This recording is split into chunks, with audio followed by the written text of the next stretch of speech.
Ambassador Alexthala stood before the towering crystalline structure that housed the Galactic Council's archives, her 6 arms trembling slightly as she accessed the restricted files. The young Velthari diplomat had been granted special permission to review the classified records, something that hadn't happened in over 3 centuries. Her species was preparing for first contact with a newly discovered civilization called humanity, and the council elders had insisted she understand why this particular species required extreme caution. The first hologram materialized before her, showing Elder Mordak of the ancient Kethmori, his scaled features etched with what could only be described as fear. His recorded message began with words that chilled Ziwaxthala to her core. Never provoke the humanity. This is not a suggestion. This is the difference between survival and extinction. The recording continued as Elder Mordak's image flickered in the dim archive chamber. We have cataloged over 47,000 intelligent species across the galaxy. We have witnessed the rise and fall of countless civilizations. We have seen warrior races that could shatter planets with their bare hands. And we have encountered beings of pure energy that could manipulate stars themselves. But none, absolutely none, have demonstrated the particular combination of traits that make humanity so uniquely dangerous. Ziwaxthala's primary eyes widened as she absorbed this information. Her species, the Velthari, were known throughout the galaxy for their diplomatic skills and their ability to find peaceful solutions to even the most complex interspecies conflicts. They had successfully mediated disputes between races that had been at war for millennia. Surely, she thought, any species could be reasoned with if approached correctly. You are thinking that diplomacy will save you, Elder Mordak's voice continued, as if reading her thoughts across time. You believe that your silver tongue and careful negotiations will protect you. This is your first mistake. Humanity does not follow the same behavioral patterns as other species. They are predictable only in their unpredictability. The hologram shifted, showing star charts and tactical displays. Observe the data we have gathered through careful long-range observation. Humans are not the strongest species we have encountered. A single Korth warrior could overpower a dozen human soldiers in direct combat. They're not the most technologically advanced. The synthesized collective achieved faster-than-light travel 3,000 years before humans even discovered fire. They are not the most intelligent. The cerebral dominion possesses cognitive capabilities that exceed human capacity by orders of magnitude. Ziwaxthala leaned forward, her curiosity overcoming her growing unease. If humans were inferior in all these aspects, why were the elders so concerned? Yet, Elder Mordak continued, humanity possesses something that makes them more dangerous than all of these superior species combined. They possess what they call spite. It is a concept that does not translate well into most galactic languages, but it essentially means that humans will harm themselves if it means harming their enemies even more. They will sacrifice everything, including their own lives, their own worlds, their own future, if it means preventing their enemies from achieving victory.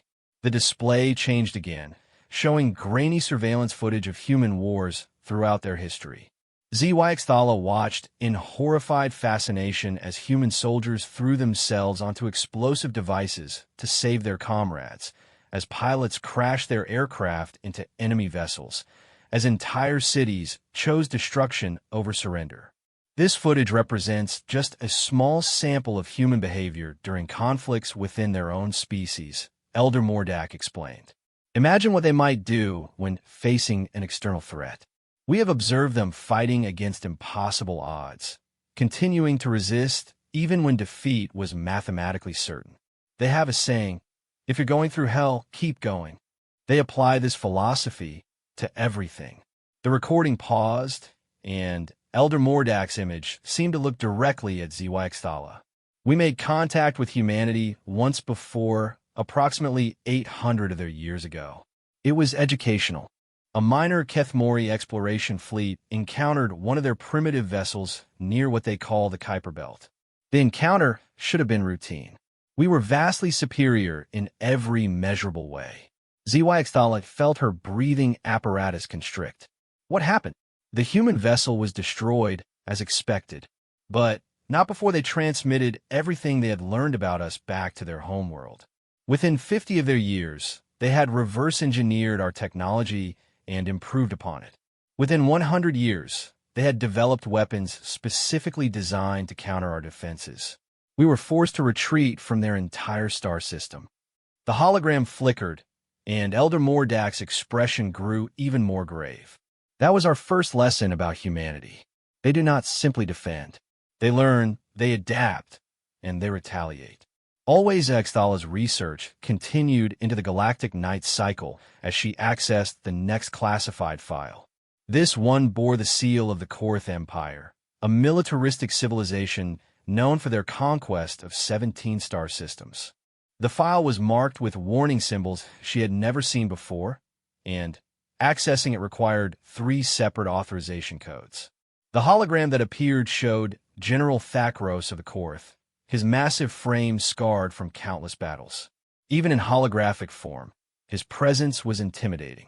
The Korth were legendary warriors, standing nearly 3 meters tall, with natural armor plating and strength that could crush most species with their bare hands. If anyone understood combat, it was the Korth. I'm recording this warning for future generations, General Thakros began, his voice a low growl that seemed to vibrate through the archive chamber. Our encounter with humanity has cost us the 7th Fleet and taught us that strength alone means nothing when facing an enemy that refuses to accept defeat. The display shifted to show the Zirian system, a minor human colony on the edge of their expanding territory. According to the files, the system contained valuable mineral deposits that the Korth Empire had claimed by right of conquest. The human settlement was small, containing perhaps 50,000 colonists, and minimal military presence. Standard protocol dictated a simple operation. General Thakros continued. Deploy overwhelming force, demand immediate surrender, establish Korth dominion. The humans had no significant military installations, no fleet defenses, and no hope of reinforcement from their homeworld. By all tactical assessments, they should have surrendered within hours. ZY studied the tactical displays showing the massive Korth warships surrounding the human colony. The Korth's 7th Fleet consisted of 47 vessels, including the flagship Bone Crusher, a dreadnought capable of cracking a planet's crust. Against this force, the humans had 3 outdated patrol ships and a civilian transport vessel.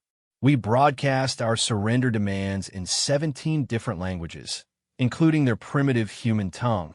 The general's report continued. The response we received was unexpected.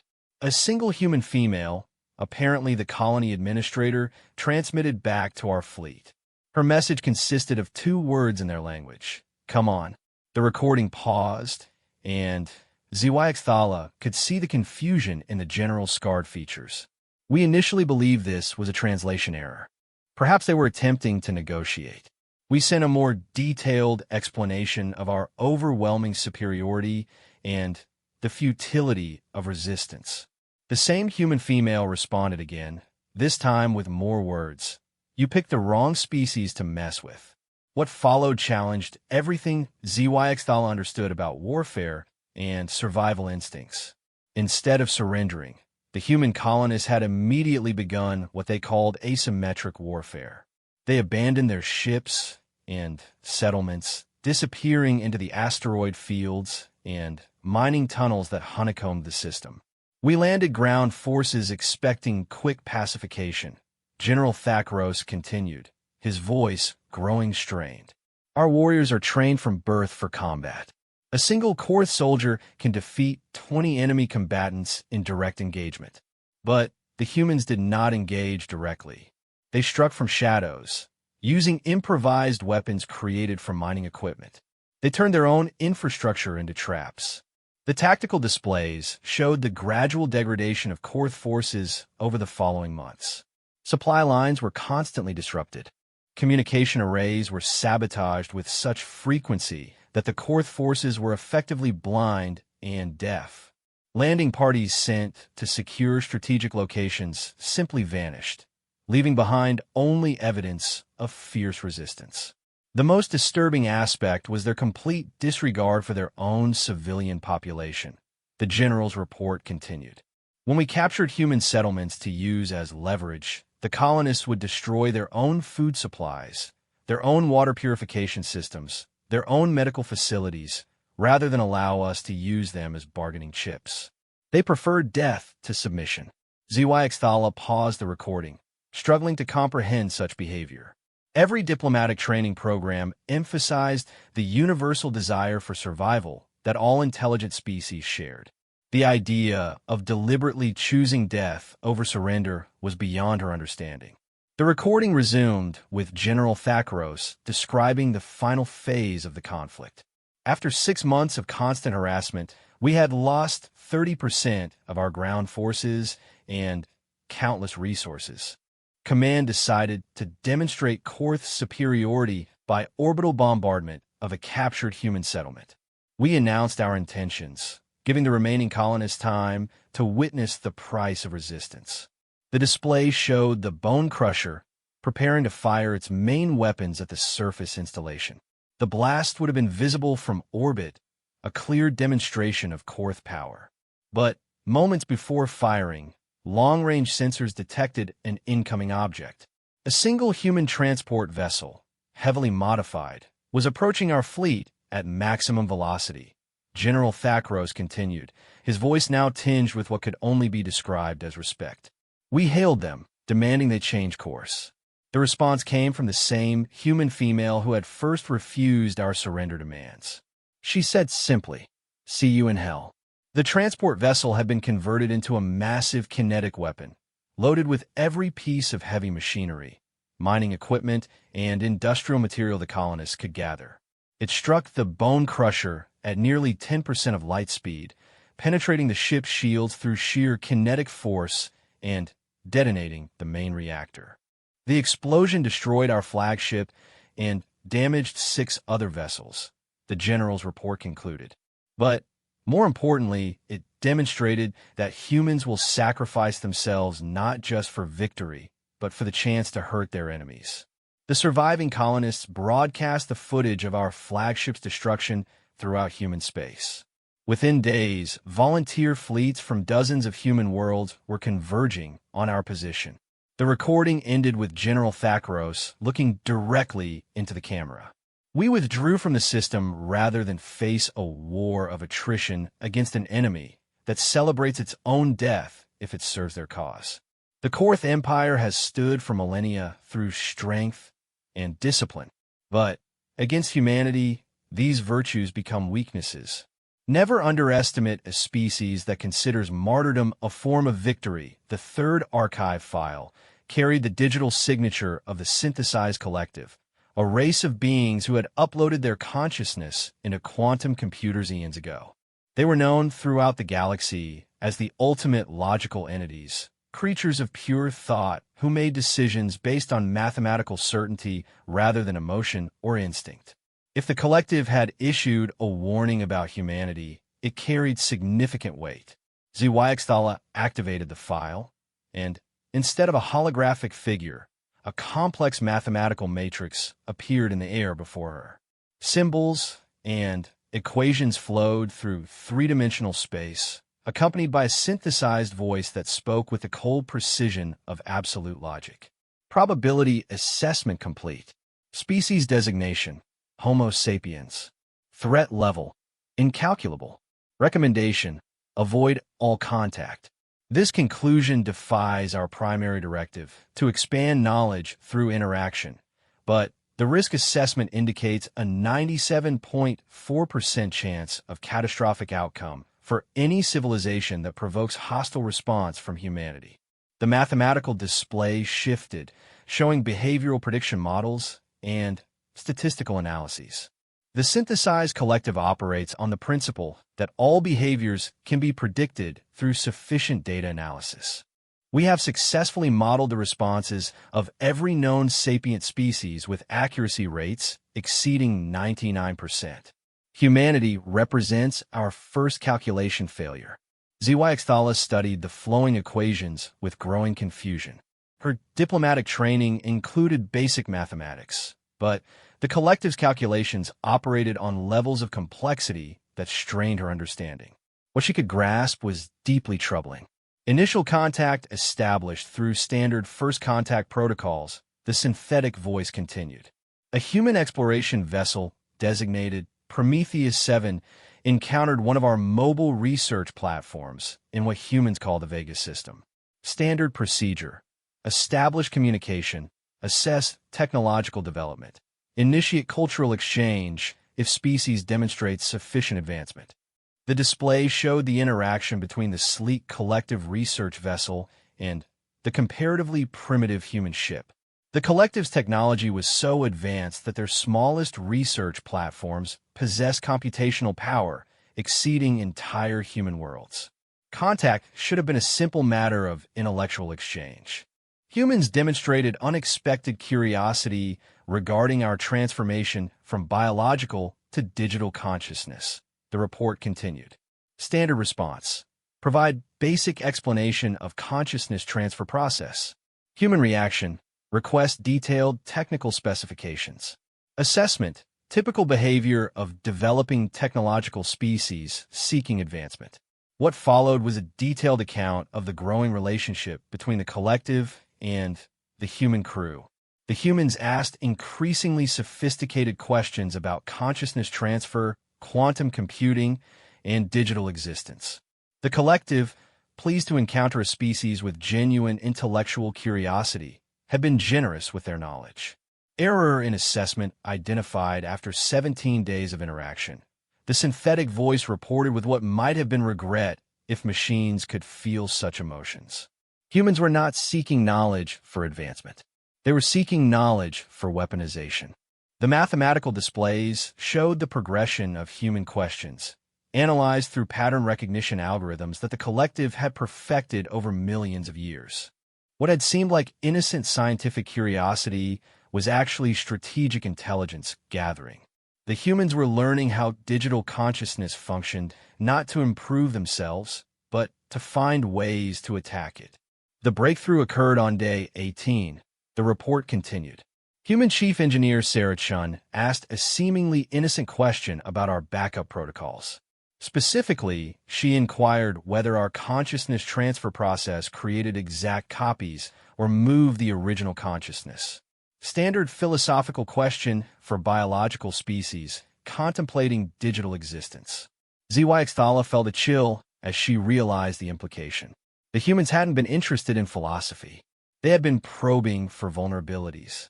The attack began 47 hours later. The collective's voice continued with mathematical precision. Human vessel, Prometheus 7, transmitted what appeared to be a standard farewell message. Embedded within the transmission was a virus specifically designed to target our quantum consciousness matrices. The virus carried a designation that required translation from human language: cogito ergo dum. The virus had been unlike anything in the collective's experience. Instead of attempting to damage their systems directly, it created philosophical paradoxes within their consciousness networks.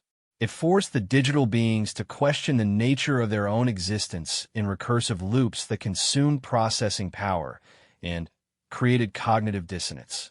Most disturbing was the virus's adaptive capability. The report continued. As our security systems attempted to counter the attack, the virus evolved new paradoxes, new logical contradictions. Analysis indicated the code was designed not by artificial intelligence, but by human consciousness. It demonstrated an understanding of philosophy, psychology, and computer science that should have required centuries to develop. The collective had been forced to temporarily disconnect their primary consciousness networks, effectively lobotomizing themselves to prevent total system collapse. For beings who existed as pure thought, this was equivalent to choosing temporary death to avoid permanent destruction. Recovery required 47 days of isolated processing, the synthetic voice reported. During this period, human expansion into the Vegas system accelerated dramatically. They had used the attack as cover for military advancement, claiming the territory while we were incapacitated. But the most unsettling discovery came during the collective's analysis of the virus code. Hidden within its structure were messages, taunts directed specifically at digital consciousness. The humans had anticipated the collective's response and prepared psychological warfare designed to affect entities that existed as pure information. One message bore particular significance. The collective's voice continued. Translation from human language. Thought you were so smart, didn't you? Welcome to human ingenuity, motherboards. The mathematical displays showed probability calculations for future human behavior. But instead of the usual precise predictions, the equations devolved into chaos theory. Every attempt to model human responses resulted in multiple contradictory outcomes. Final assessment. The synthetic voice concluded. Humanity demonstrates the ability to weaponize concepts that other species consider purely theoretical. They do not simply use tools for war. They transform ideas themselves into weapons. Philosophy becomes virus code. Curiosity becomes intelligence gathering. Friendship becomes strategic deception. The display showed a final calculation, a simple equation that somehow carried more weight than all the complex mathematics that had preceded it. Recommendation probability, 100%. Under no circumstances should any civilization provoke humanity to hostility. They do not fight wars. They fight reality itself, and they usually win. The recording ended with a statement that chilled HFY to her core. The synthesized collective has existed for 3.7 million years. We have calculated the rise and fall of stars, the birth and death of galaxies. But we cannot calculate humanity. They are chaos incarnate, wrapped in the illusion of civilization. Approach with extreme caution, or do not approach at all. The fourth archive file required special access permissions that took HFY several hours to obtain. The file bore the mark of the ethereal dominion, beings of pure energy who existed on a plane of reality far beyond physical matter. They were considered the most advanced civilization in known galactic history, entities who had transcended physical form millions of years ago and now existed as living manifestations of cosmic force. When HFY activated the recording, the entire archive chamber filled with swirling patterns of light and energy. The ethereal dominion did not communicate through sound or image, but through direct consciousness interface. As the patterns stabilized, knowledge flowed directly in her mind, bypassing her normal sensory systems entirely. The experience was overwhelming.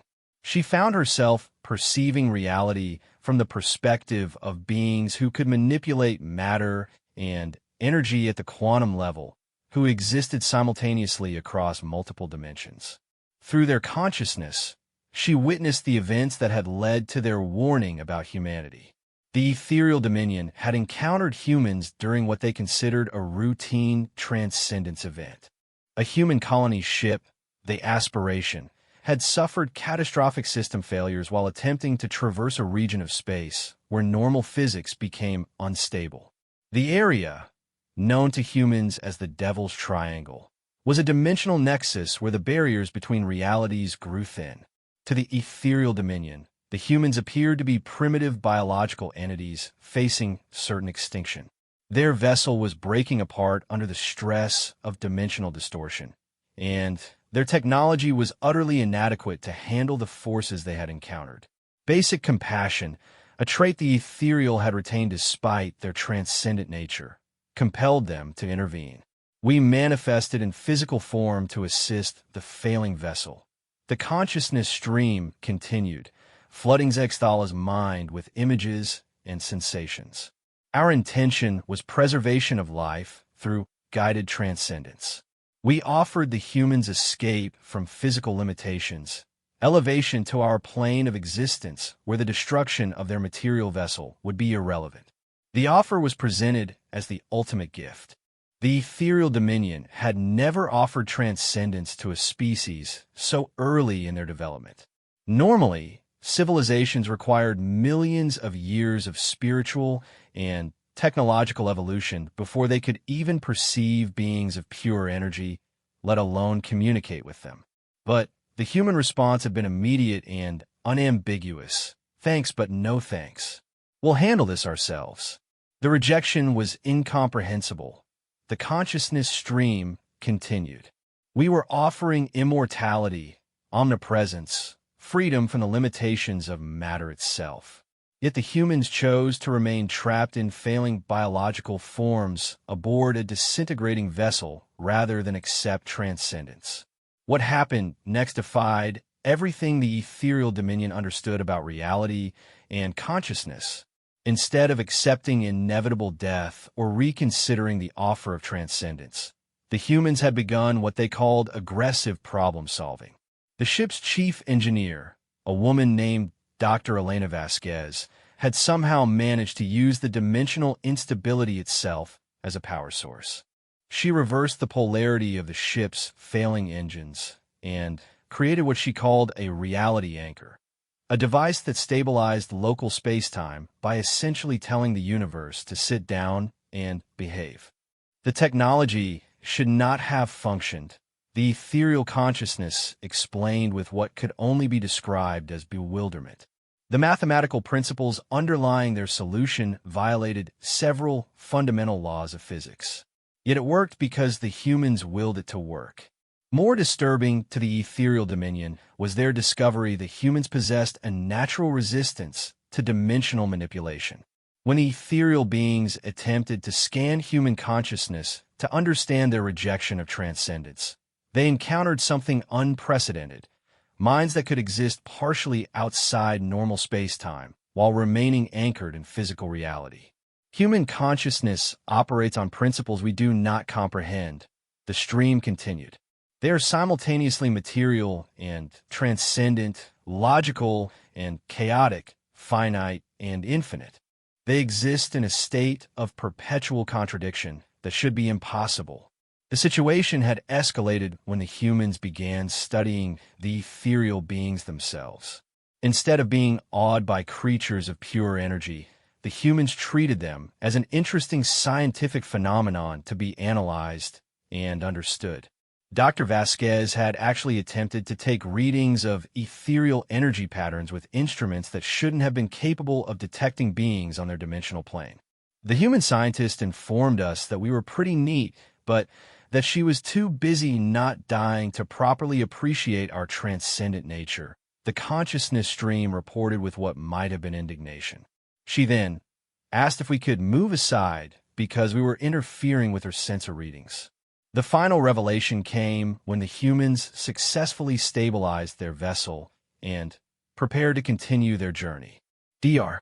Vasquez had approached the lead ethereal entity with what she called a professional courtesy. She thanked us for the offer of transcendence. The stream continued, then informed us that humanity had already considered the concept of becoming beings of pure energy. According to her, they had decided it sounded kind of boring because where's the challenge in being omnipotent? The human scientist had then shared something that fundamentally disturbed the ethereal dominion. Humans, she explained, had encountered their own transcendent entities throughout their history. Beings they called angels, demons, gods, and spirits. Some humans had achieved temporary transcendence through various means, but they always chose to return to physical form. Dr. Vasquez informed us that humans consider struggle and limitation essential to existence. The consciousness stream continued. She stated that a life without the possibility of failure, death, or loss was not worth living. She claimed that godhood was the ultimate participation trophy and that humans preferred to earn their victories the hard way. The ethereal dominion had attempted to explain that transcendence meant freedom from suffering, perfect knowledge, and unlimited power. The human response had been to laugh and say, "Exactly. Sounds terrible." The final interaction occurred as they prepared to depart our dimensional space. The stream concluded. Dr. Vasquez approached us one last time to share what she called friendly advice. She suggested that if we ever encountered humans again, we should bring better material, because the offer of omnipotence was not much of a sales pitch for a species that considers the impossible a hobby. The consciousness stream began to fade, but not before delivering the ethereal dominion's final assessment. Humanity represents a fundamental contradiction in cosmic order.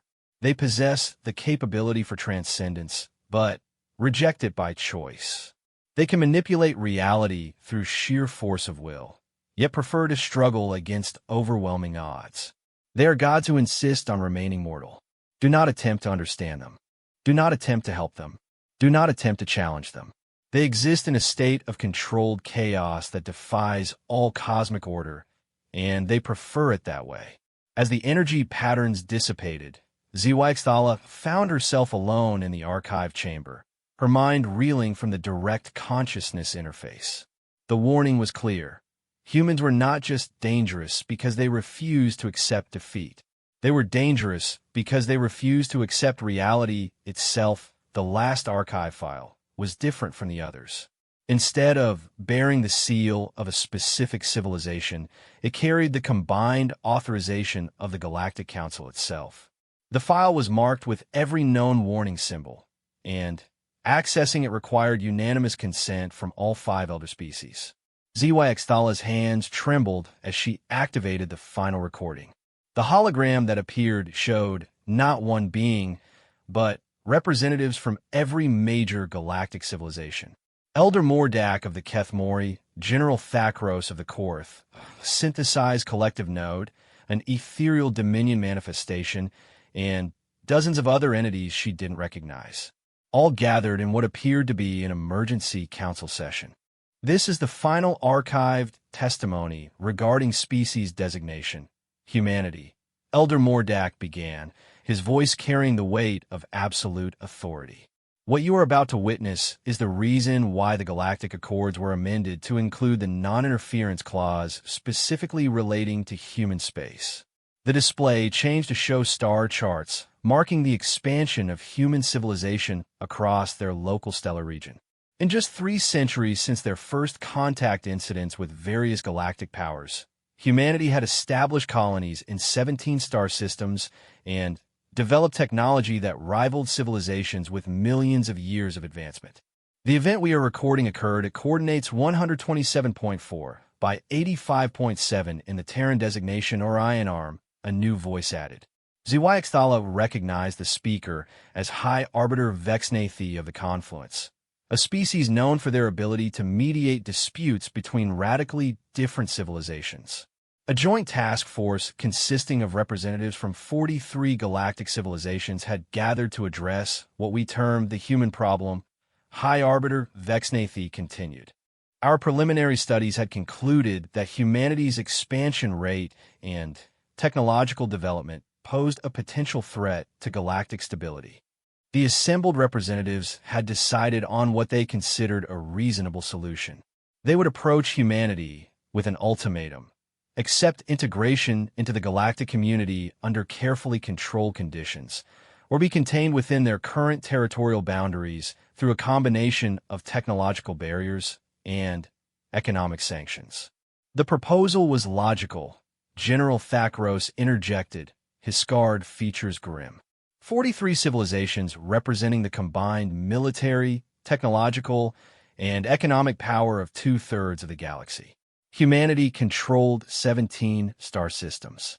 The balance of power was obvious. The task force had arranged to meet with human representatives at a neutral location, the ancient space station known as Nexus Prime, a massive structure built by a long-extinct civilization and now serving as a diplomatic meeting place for the galaxy's major powers. The station was older than most civilizations and was considered sacred neutral ground where no violence could occur. The human delegation consisted of 3 individuals, Elder Mordak reported: Ambassador Sarah Chun, Admiral James Rodriguez, and Dr. Elena Vasquez. 3 humans to negotiate with 43 galactic powers. We initially interpreted this as either supreme arrogance or complete ignorance of the situation's gravity. The negotiations had begun according to standard diplomatic protocol. High Arbiter Vexnathi had presented the galactic community's concerns about human expansion and the ultimatum for controlled integration. The response from Ambassador Chun had been polite but firm. "Thank you for your concern, but humanity must respectfully decline your generous offer of submission." We attempted to explain the futility of resistance. The High Arbiter continued. 43 civilizations, many with technological capabilities that exceeded human development by orders of magnitude. Economic sanctions that could isolate human space completely. Military forces that could blockade every human world simultaneously. Ambassador Chun had listened patiently to the entire presentation, taking careful notes and asking clarifying questions. When the galactic representatives had finished outlining their overwhelming superiority, she had smiled and said simply, "That sounds like a challenge." The next phase of negotiation revealed the true nature of human diplomatic strategy. Elder Mordak continued, his voice carrying a note of what might have been admiration mixed with horror. Instead of counter-proposing or seeking compromise, Ambassador Chun began asking detailed questions about each civilization's capabilities, territorial holdings, and strategic vulnerabilities. The human ambassador had approached the negotiation not as a diplomatic discussion, but as an intelligence-gathering operation. Within 6 hours, she had extracted more detailed information about galactic military capabilities, trade routes, and political alliances than some civilizations possessed about their own neighbors. Dr. Vasquez had been taking technical readings throughout the meeting, the synthesized collectives node reported. We initially assumed she was recording the proceedings. Post-analysis revealed she was scanning Nexus Prime's ancient technology and somehow interfacing with systems that had been dormant for millions of years. The revelation had come when Admiral Rodriguez casually mentioned that humanity had been monitoring galactic communications for over 50 years, not just intercepting random transmissions, but systematically decrypting and cataloging the communications of every major civilization. They knew about the Joint Task Force before it had been officially proposed. The humans had anticipated this moment, General Thakros said, his warrior's pride clearly wounded. They had prepared for the possibility of galactic intervention since their first contact encounters. Every diplomatic meeting, every cultural exchange, every trade negotiation had been part of a comprehensive intelligence operation. The climax had come when High Arbiter Vexnathi attempted to impress upon the humans the consequences of rejecting the galactic ultimatum. The combined might of 43 civilizations would be brought to bear against humanity's 17 worlds. Surely they could see the mathematical impossibility of resistance. Ambassador Chun had responded by activating a holographic display that showed real-time locations of every ship in the Joint Task Force, complete technical specifications of their weapons and defensive systems, and detailed psychological profiles of their commanding officers. She informed us that humanity had been tracking our movements for months. Elder Mordak continued. Every vessel, every strategic position, every supply line. Then, she shared what she called the other half of the equation. The display had expanded to show hidden human installations throughout the galaxy. Automated weapon platforms disguised as asteroids. Sleeper agents embedded in civilian populations. Virus programs already inserted into critical infrastructure systems. Supply caches positioned along every major trade route. Dr. Vasquez announced that she had spent the last 6 hours downloading every piece of technology stored in Nexus Prime's archives, the collective node reported. Information accumulated over millions of years by dozens of extinct civilizations. She thanked us for providing such a comprehensive research opportunity. But the final revelation was the most disturbing. Admiral Rodriguez had calmly explained that the human delegation wasn't there to negotiate humanity's surrender. They were there to accept the galaxy's unconditional capitulation. He informed us that humanity had no interest in ruling the galaxy. High Arbiter Vexnathi continued, his voice hollow. They simply wanted to ensure that no one else could threaten human independence. The ultimatum was reversed. cease all interference in human affairs, or face systematic dismantling of galactic civilization. The meeting had ended with Ambassador Chen leaving the galactic representatives with a choice. They could withdraw peacefully and establish formal diplomatic relations based on mutual respect, or they could learn why humanity had never lost a war to an external enemy in their entire recorded history. The vote was unanimous, Elder Mordak included. Immediate withdrawal and establishment of a non-interference zone around human space. The Galactic Accords were amended that same day to include Provision 847. Under no circumstances will any galactic power initiate hostile action against humanity or attempt to interfere in human expansion. The recording ended with a final statement that would be forever embedded in galactic law. The elders have spoken. Never provoke the humanity. They are not conquerors seeking to rule others. They are guardians ensuring that no one rules them. And they are very, very good at their job. ZY sat in the silence of the archive chamber, the weight of cosmic history pressing down upon her. Her mission to establish diplomatic contact with humanity would proceed, but now she understood why the Galactic Council had insisted on such extensive preparation. Humanity wasn't just another species to be cataloged and integrated. They were a force of nature that had reshaped the entire galaxy's understanding of what was possible. The final holographic message appeared, a simple text directive that would guide all future human contact. Approach with respect.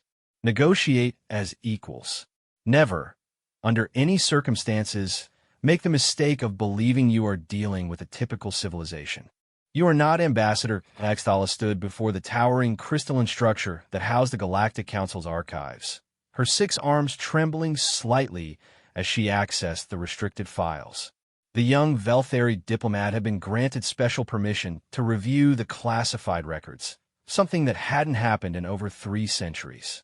Her species was preparing for first contact with a newly discovered civilization called humanity, and the council elders had insisted she understand why this particular species required extreme caution. The first hologram materialized before her, showing Elder Mordak of the ancient Kethmori, his scaled features etched with what could only be described as fear. His recorded message began with words that chilled Noaxthala to her core. Never provoke the humanity. This is not a suggestion. This is the difference between survival and extinction. The recording continued as Elder Mordak's image flickered in the dim archive chamber. We have cataloged over 47,000 intelligent species across the galaxy. We have witnessed the rise and fall of countless civilizations. We have seen warrior races that could shatter planets with their bare hands, and we have encountered beings of pure energy that could manipulate stars themselves. But none, absolutely none, have demonstrated the particular combination of traits that make humanity so uniquely dangerous. ZYXThala's primary eyes widened as she absorbed this information. Her species, the Velthari, were known throughout the galaxy for their diplomatic skills and their ability to find peaceful solutions to even the most complex interspecies conflicts. They had successfully mediated disputes between races that had been at war for millennia. Surely, she thought, any species could be reasoned with if approached correctly. You are thinking that diplomacy will save you. Elder Mordak's voice continued, as if reading her thoughts across time. You believe that your silver tongue and careful negotiations will protect you. This is your first mistake. Humanity does not follow the same behavioral patterns as other species. They are predictable only in their unpredictability. The hologram shifted, showing star charts and tactical displays. Observe the data we have gathered through careful long-range observation. Humans are not the strongest species we have encountered. A single Korth warrior could overpower a dozen human soldiers in direct combat. They are not the most technologically advanced. The synthesized collective achieved faster-than-light travel 3,000 years before humans even discovered fire. They are not the most intelligent. The cerebral dominion possesses cognitive capabilities that exceed human capacity by orders of magnitude. ZYXThala leaned forward, her curiosity overcoming her growing unease. If humans were inferior in all these aspects, why were the elders so concerned? Yet, Elder Mordak continued. Humanity possesses something that makes them more dangerous than all of these superior species combined. They possess what they call spite. It is a concept that does not translate well into most galactic languages, but it essentially means that humans will harm themselves if it means harming their enemies even more. They will sacrifice everything, including their own lives, their own worlds, their own future, if it means preventing their enemies from achieving victory. The display changed again, showing grainy surveillance footage of human wars throughout their history. ZYXThala watched in horrified fascination as human soldiers threw themselves onto explosive devices to save their comrades, as pilots crashed their aircraft into enemy vessels, as entire cities chose destruction over surrender. This footage represents just a small sample of human behavior during conflicts within their own species, Elder Mordak explained. Imagine what they might do when facing an external threat. We have observed them fighting against impossible odds, continuing to resist even when defeat was mathematically certain. They have a saying, if you're going through hell, keep going. They apply this philosophy to everything. The recording paused, and Elder Mordak's image seemed to look directly at ZYXThala. We made contact with humanity once before, approximately 800 of their years ago. It was educational. A minor Kethmori exploration fleet encountered one of their primitive vessels near what they call the Kuiper Belt. The encounter should have been routine. We were vastly superior in every measurable way. ZYXThala felt her breathing apparatus constrict. What happened? The human vessel was destroyed, as expected, but not before they transmitted everything they had learned about us back to their homeworld. Within 50 of their years, they had reverse-engineered our technology and improved upon it. Within 100 years, they had developed weapons specifically designed to counter our defenses. We were forced to retreat from their entire star system. The hologram flickered, and Elder Mordak's expression grew even more grave. That was our first lesson about humanity. They do not simply defend. They learn, they adapt, and they retaliate. Always.